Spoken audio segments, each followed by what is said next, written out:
Who won Marbury versus Madison in 1803?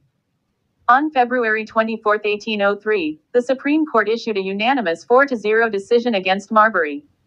The 1803 case in which Chief Justice John Marshall and his associates first asserted the right of the Supreme Court to determine the meaning of the U.S. Constitution. The decision established the court's power of judicial review over acts of Congress, the Judiciary Act of 1789.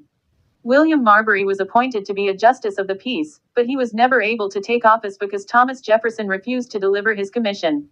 Marbury was the plaintiff in the landmark 1803 Supreme Court case Marbury versus Madison. Decided by the U.S. Supreme Court in 1803, established the principle of judicial review, granting the court the power to declare law unconstitutional, a landmark decision in American constitutional law.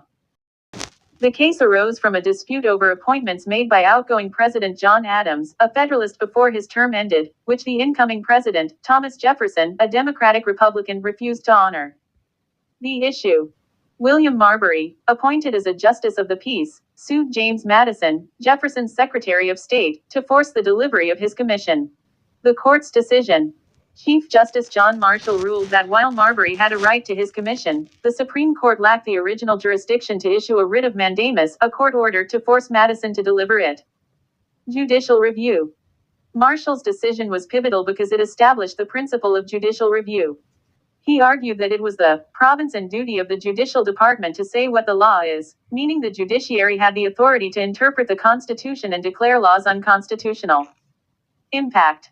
Marbury versus Madison solidified the power of the Supreme Court as the ultimate interpreter of the Constitution, establishing a system of checks and balances within the federal government.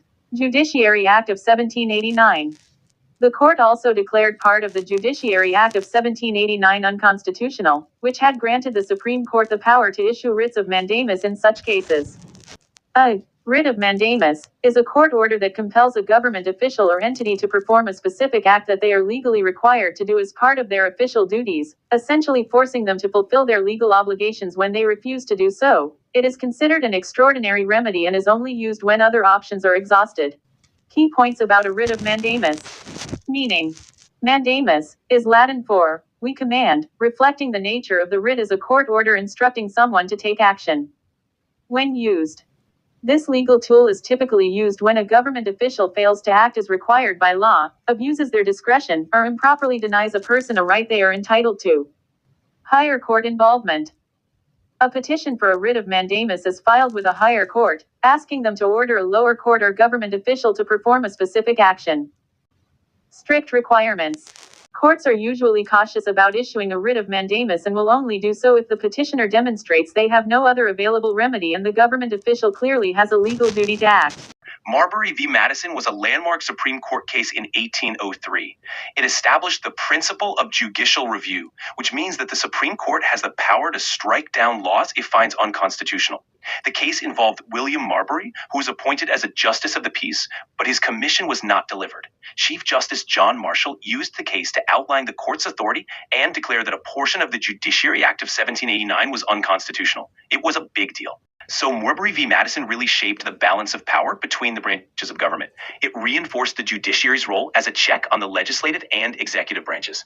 By asserting the power of judicial review, it set the precedent that the Supreme Court could interpret the Constitution and ensure that no law or act violated it.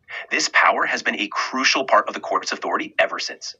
Following Marbury v. Madison, judicial review became a cornerstone of the U.S. legal system. It's been used in countless cases since then to evaluate everything from civil rights issues to federal policies. It's how the court has weighed in on major questions like desegregation, voting rights, and more. And it continues to shape how laws are interpreted today. Over the years, judicial review has been applied to a wide range of issues, like striking down laws that violate free speech or affirming individual rights like privacy. It has also played a crucial role in landmark cases such as Roe v. Wade, Brown v. Board of Education, and more. It's a really powerful tool that helps keep the branches of government in check. One interesting aspect is how judicial review can evolve.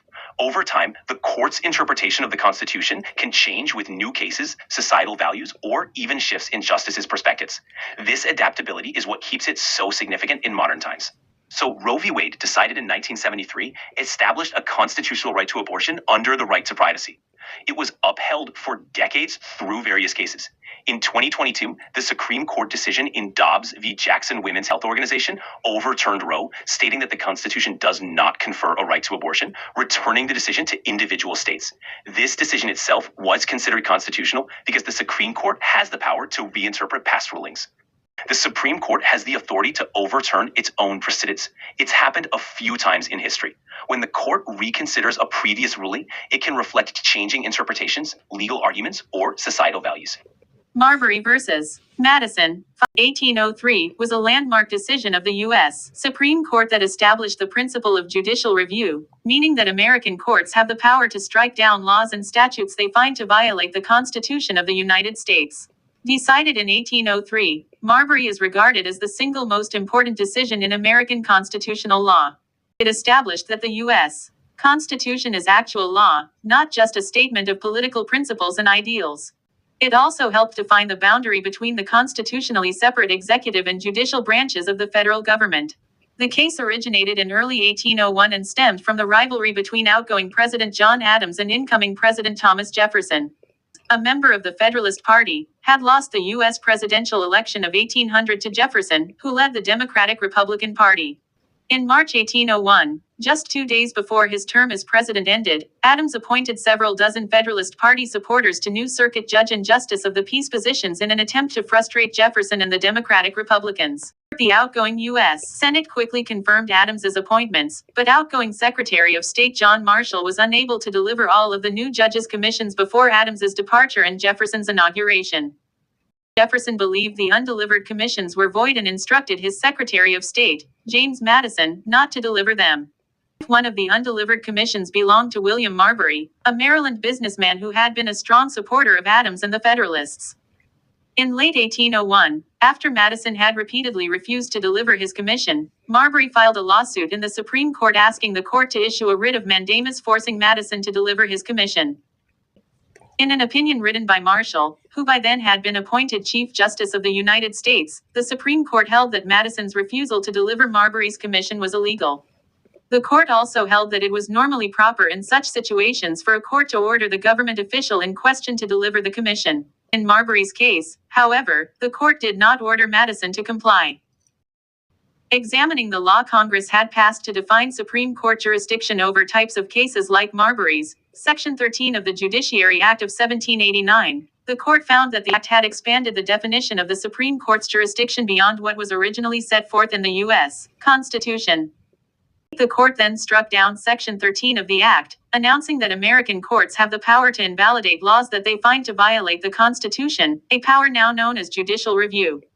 Striking down the law removed any jurisdiction the court might have had over the case. The court could not issue the writ that Marbury had requested. In the fiercely contested U.S. presidential election of 1800, the three main candidates were Thomas Jefferson, Aaron Burr, and the incumbent president, John Adams. John Adams espoused the pro-business and pro-national government politics of the Federalist Party and its leader, Alexander Hamilton. Jefferson and Burr were leaders of the opposition Democratic-Republican Party, which favored agriculture and decentralization. American public opinion had gradually turned against the Federalists in the months leading up to the election. The shift was mainly due to the Federalists' use of the controversial Alien and Sedition Acts, but also due to growing tensions with Great Britain, with whom the Federalists favored close ties. Jefferson easily won the election's popular vote but only narrowly defeated Adams in the Electoral College. After the results of the election became clear, Adams and the Federalists became determined to exercise their remaining influence before Jefferson took office, and they did everything they could to fill federal offices with anti-Jeffersonians who were loyal to the Federalists. On March 2, 1801, just 2 days before his presidential term ended, Adams nominated nearly 60 Federalist supporters to new circuit judge and justice of the peace positions the Federalist-controlled Congress had recently created. These last-minute nominees, whom Jefferson's supporters derisively called the Midnight Judges, included William Marbury, a prosperous businessman from Maryland. An ardent Federalist, Marbury was active in Maryland politics and had been a vigorous supporter of the Adams presidency. The following day, March 3, the Senate approved Adams's nominations en masse. The appointees' commissions were immediately written out on parchment, then signed by Adams and sealed by Secretary of State John Marshall, who had been named the new Chief Justice of the Supreme Court in January but agreed to continue serving as Secretary of State for the remaining weeks of Adams's presidency. Marshall then dispatched his younger brother James Markham Marshall to deliver the commissions to the appointees. With only 1 day left before Jefferson's inauguration, James Marshall was able to deliver most of the commissions, but a few, including Marbury's, were not delivered. The day after, March 4, 1801, Jefferson was sworn in and became the third president of the United States. Jefferson instructed his new Secretary of State, James Madison, to withhold the undelivered commissions. The day after, March 4, 1801, Jefferson was sworn in and became the third president of the United States. Jefferson instructed his new Secretary of State, James Madison, to withhold the undelivered commissions. In Jefferson's opinion, the commissions were void because they had not been delivered before Adams left office. Without their commissions, the appointees were unable to assume their new offices and duties. Over the next several months, Madison steadfastly refused to deliver Marbury's commission to him. Finally, in December 1801, Marbury filed a lawsuit against Madison at the Supreme Court, asking the court to force Madison to deliver his commission. This lawsuit resulted in the case of Marbury versus Madison. On February 24, 1803, the Supreme Court issued a unanimous 4-0 decision against Marbury. The court's opinion was written by Chief Justice John Marshall, who structured the court's opinion around a series of 3 questions it answered in turn. Did Marbury have a right to his commission? Second, if Marbury had a right to his commission, then was there a legal remedy for him to obtain it? Third, if there was such a remedy, then could the Supreme Court legally issue it? Marbury's right to his commission. The court began by holding that Marbury had a legal right to his commission. Marshall reasoned that all appropriate procedures were followed. The commission had been properly signed and sealed. Madison had argued that the commissions were void if not delivered. The court disagreed, saying that the delivery of the commission was merely a custom, not an essential element of the commission itself. The president's signature is a warrant for affixing the Great Seal to the commission, and the Great Seal is only to be affixed to an instrument which is complete. The transmission of the commission is a practice directed by convenience, but not by law. It cannot therefore be necessary to constitute the appointment, which must precede it and which is the mere act of the president. The court said that because Marbury's commission was valid, Madison's withholding it was violative of a vested legal right on Marbury's part. Marbury's legal remedy. Turning to the second question, the court said that the law provided Marbury a remedy for Madison's unlawful withholding of his commission. Marshall wrote that, "It is a general and indisputable rule, that where there is a legal right, there is also a legal remedy by suit or action at law, whenever that right is invaded." This rule derives from the ancient Roman legal maxim ubi jus, ibi remedium, where there is a legal right, there is a legal remedy, which was well established in the English common law. In what the American legal scholar Akhil Reed Amar called one of the most important and inspiring passages of the opinion, 21, Marshall wrote, "The very essence of civil liberty certainly consists in the right of every individual to claim the protection of the laws whenever he receives an injury." The court then confirmed that a writ of mandamus, a type of court order that commands a government official to perform an act his official duties legally require him to perform, was the proper remedy for Marbury's situation.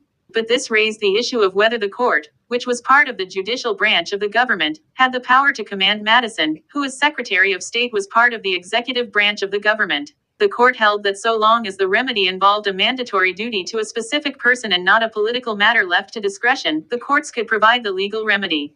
Borrowing a phrase John Adams had drafted in 1779 for the Massachusetts state constitution, Marshall wrote, "The government of the United States has been emphatically termed a government of laws, and not of men." This brought the court to the third question. Did the Supreme Court have proper jurisdiction over the case that would allow it to legally issue the writ of mandamus that Marbury wanted? The answer depended entirely on how the court interpreted the Judiciary Act of 1789. Congress had passed the Judiciary Act to establish the American federal court system. Section 13 of the Judiciary Act sets out the Supreme Court's original and appellate jurisdictions. And be it further enacted, that the Supreme Court shall have exclusive jurisdiction over all cases of a civil nature where a state is a party, and suits or proceedings against ambassadors or other public ministers. The Supreme Court shall also have appellate jurisdiction from the circuit courts and courts of the several states, in the cases hereinafter specially provided for. and shall have power to issue writs of mandamus in cases warranted by the principles and usages of law to any courts appointed or persons holding office under the authority of the United States. Judiciary Act of 1789, Section 13, emphasis added. Marbury had argued that the wording of Section 13 had given the Supreme Court the authority to issue writs of mandamus when hearing cases under exclusive original jurisdiction, not only under appellate jurisdiction. As Marshall explains in the opinion, original jurisdiction gives a court the power to be the first to hear and decide a case. Appellate jurisdiction gives a court the power to hear an appeal from a lower court's decision and to revise and correct the previous decision. The portion of Section 13 that speaks of the court's power to issue writs of mandamus appears after its sentence on appellate jurisdiction, not with the earlier sentences on original jurisdiction, but a semicolon separates it from the clause on appellate jurisdiction. Section 13 does not make clear whether the mandamus clause was intended to be read as part of the appellate clause or on its own. In the opinion, Marshall quoted only the end of the Section 27, and the wording of the law can plausibly be read either way. In the end, the court agreed with Marbury and interpreted Section 13 of the Judiciary Act to have authorized the court to exercise original jurisdiction over cases involving disputes over writs of mandamus. This interpretation, however, meant that the Judiciary Act conflicted with Article 3 of the Constitution. Article 3 defines the Supreme Court's jurisdiction as follows. In all cases affecting ambassadors, other public ministers and consuls, and those in which a state shall be party, the Supreme Court shall have original jurisdiction. In all the other cases before mentioned, the Supreme Court shall have appellate jurisdiction, both as to law and fact, with such exceptions, and under such regulations as the Congress shall make. U.S. Constitution, Article 3, Section 2, emphasis added. Article 3 says that the Supreme Court only has original jurisdiction over cases where a U.S. state is a party to a lawsuit or where a lawsuit involves foreign dignitaries. Neither of these categories covered Marbury's lawsuit, which was a dispute over a writ of mandamus for his Justice of the Peace Commission. According to the Constitution, therefore, the court did not have original jurisdiction over a case like Marbury's. Because the court had interpreted the Judiciary Act to have given it original jurisdiction over lawsuits for writs of mandamus, this meant the Judiciary Act had taken the Constitution's initial scope for the Supreme Court's original jurisdiction, which did not cover cases involving writs of mandamus, and expanded it to include them. The court ruled that Congress cannot increase the Supreme Court's original jurisdiction as it was set down in the Constitution, and it therefore held that the relevant portion of Section 13 of the Judiciary Act violated Article 3 of the Constitution. After ruling that Section 13 of the Judiciary Act conflicted with the Constitution, the court struck down that section in its first-ever declaration of the power of judicial review. The court ruled that American federal courts have the power to refuse to give any consideration to congressional legislation that is inconsistent with their interpretation of the Constitution, a move colloquially known as striking down laws. The U.S. Constitution does not explicitly give the federal judiciary the power of judicial review. Nevertheless, the court's opinion gives many reasons in support of the judiciary's possession of the power. First, Marshall reasoned that the written nature of the Constitution inherently established judicial review. Borrowing from Alexander Hamilton's essay Federalist No. Marshall wrote, "The powers of the legislature are defined and limited, and that those limits may not be mistaken or forgotten, the Constitution is written." Certainly all those who have framed written constitutions contemplate them as forming the fundamental and paramount law of the nation, and consequently the theory of every such government must be, that an act of the legislature, repugnant to the Constitution, is void. Second, the court declared that deciding the constitutionality of the laws it applies is an inherent part of the American judiciary's role. And in what has become the most famous and most frequently quoted line of the opinion, Marshall wrote, "It is emphatically the province and duty of the judicial department to say what the law is." Marshall reasoned that the Constitution places limits on the American government's powers, and that those limits would be meaningless unless they were subject to judicial review and enforcement. He reasoned that the Constitution's provisions limiting Congress's power, such as the prohibitions on ex post facto laws and bills of attainder, meant that in some cases judges would be forced to choose between enforcing the Constitution or following Congress.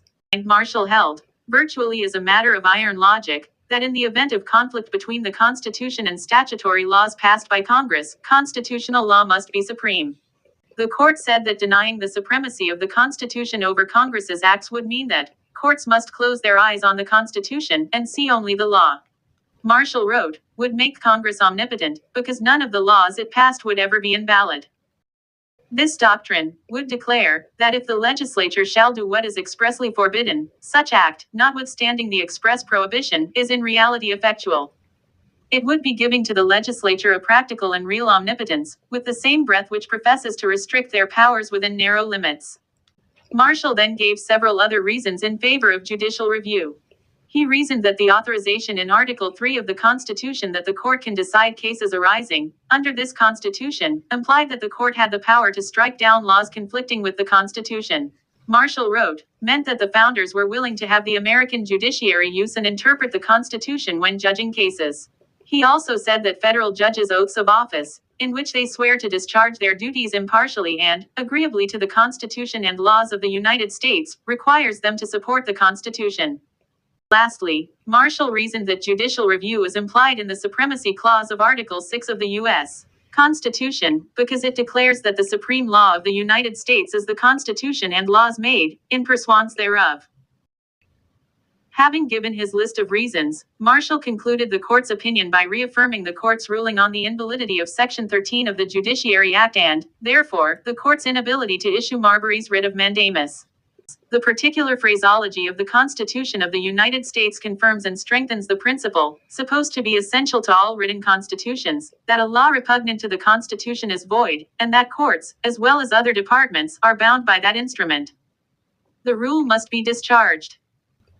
Besides its legal issues, the case of Marbury versus Madison also created a difficult political dilemma for John Marshall and the Supreme Court. If the court had ruled in Marbury's favor and issued a writ of mandamus ordering Madison to deliver Marbury's commission, then Jefferson and Madison would probably have simply ignored the writ. This would have made the court look impotent and emphasized the shakiness of the early American judiciary. On the other hand, a simple ruling against Marbury would have given Jefferson and the Democratic Republicans a clear political victory over the Federalists. Marshall solved both problems. First, he had the court rule that Madison's withholding of Marbury's commission was illegal, which pleased the Federalists.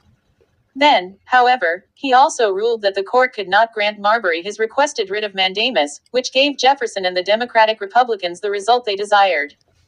Lastly, in what the American legal scholar Lawrence Tribe calls an oft-told tale that remains awe-inspiring, Marshall had the court rule in a way that maneuvered Marbury's simple petition for a writ of mandamus into a case that presented a question that went to the heart of American constitutional law itself.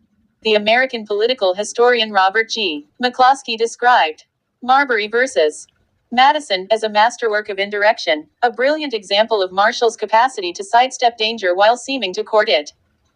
The danger of a head-on clash with the Jeffersonians was averted by the denial of jurisdiction, but, at the same time, the declaration that the commission was illegally withheld scotched any impression that the court condoned the administration's behavior.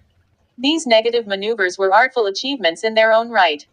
But the touch of genius is evident when Marshall, not content with having rescued a bad situation, seizes the occasion to set forth the doctrine of judicial review. It is easy for us to see in retrospect that the occasion was golden, but only a judge of Marshall's discernment could have recognized it. Marshall had been looking for a case suitable for introducing judicial review and was eager to use the situation in Marbury to establish his claim. He introduced judicial review, a move Jefferson decried, but used it to strike down a provision of a law that he read to have expanded the Supreme Court's powers, and thereby produced Jefferson's hoped-for result of Marbury losing his case. Marshall seized the occasion to uphold the institution of judicial review, but he did so in the course of reaching a judgment that his political opponents could neither defy nor protest. Although Jefferson criticized the court's decision, he accepted it, and Marshall's opinion in Marbury articulate a role for the federal courts that survives to this day. American legal scholar Erwin Chemerinsky concludes, the brilliance of Marshall's opinion cannot be overstated. Legal criticism. The Supreme Court's historic decision in Marbury versus Madison continues to be the subject of critical analysis and inquiry. In a 1955 Harvard Law Review article, U.S.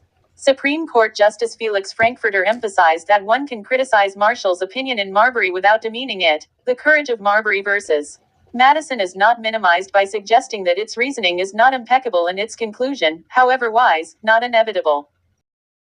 Criticisms of Marshall's opinion in Marbury usually fall into two general categories. Some criticize the way Marshall strove to reach the conclusion that the U.S. Supreme Court has constitutional authority over the other branches of the U.S. government.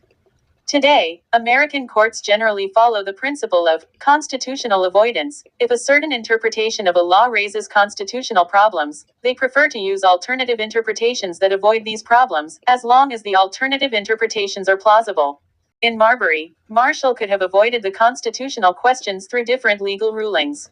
If the court had ruled that Marbury did not have a right to his commission until it was delivered, or if he had ruled that refusals to honor political appointments could only be remedied through the political process and not the judicial process, then it would have disposed of the case immediately and the court would not have reached the case's constitutional issues. Marshall did not do so, and many legal scholars have criticized him for it. Some scholars have responded that the constitutional avoidance principle did not exist in 1803 and that it is only a general guide for court action, not an ironclad rule. Or alternatively, it has also been argued that the claim that Marshall strove to create a controversy largely vanishes when the case is viewed from the legal perspective of the late 18th century, when American colonies and states' supreme courts were largely modeled on England's Court of King's Bench, which inherently possessed mandamus powers.